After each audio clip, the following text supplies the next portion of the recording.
قائد اعظم نے کہا ہم ایک اسلام کی عملی تجربہ گاہ بنا رہے ہیں جس پہ ہم اسلام کے سنہری اصولوں پہ عمل کر کے دنیا کو دکھائیں گے۔ مغربی معاشی نظام ناکام ہو چکا ہے، ان کا بینکنگ سسٹم کولیپس کر چکا ہے، ہم اسلام کے شرعی اصولوں کے مطابق ایک اقتصادی معاشرتی معاشی نظام وضع کرنے کے لیے جا رہے ہیں۔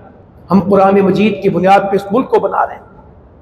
1857 سے لے کے 1947 تک 90 سال تحریک آزادی چلی، کسی ملک کے لیے نہیں، کسی علاقے کے لیے نہیں، دین کے لیے۔ یہ مان لینا پڑے گا، یہ تاریخ ہے، یہ حقیقت ہے۔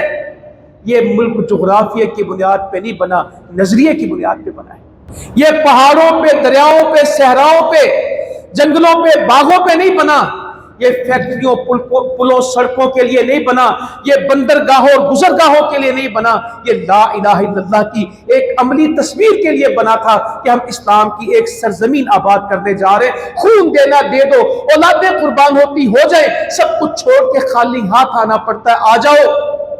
اس لاہور کے اسٹیشن میں ٹرین آئی تھی، صرف لاشیں لائی تھی، کوئی زندہ نہیں تھا، لہو ٹپک رہا تھا، اور جب وہ پہنچی تو صرف ٹکڑے تھے، پورا خاندان چلا تھا، چند بچے تھے، رستے میں قربان ہو گئے، بچھڑ گئے خاندان، کوئی کہاں رہ گیا، کوئی کہاں رہ گیا، بہت سارے وہیں بیٹھے تھے۔ ہم یہاں پہ مہاجر ہو کے آ گئے کہ ہمیں ایک اسلام کی سرزمین چاہیے۔ مگر میرے بھائیوں، بزرگوں، میری بہنوں، ہم مایوس نہیں ہیں، انشاءاللہ ہم رستہ بھی دکھائیں گے، ہم رستے کا انتخاب بھی کریں گے، ہم اس قوم کو دوبارہ کھڑا کریں گے جس قوم نے کل اس ملک کو لیا تھا۔ اب اس ملک کو لا الہ الا اللہ کا پاکستان بنانے میں پوری کوشش کریں گے انشاءاللہ۔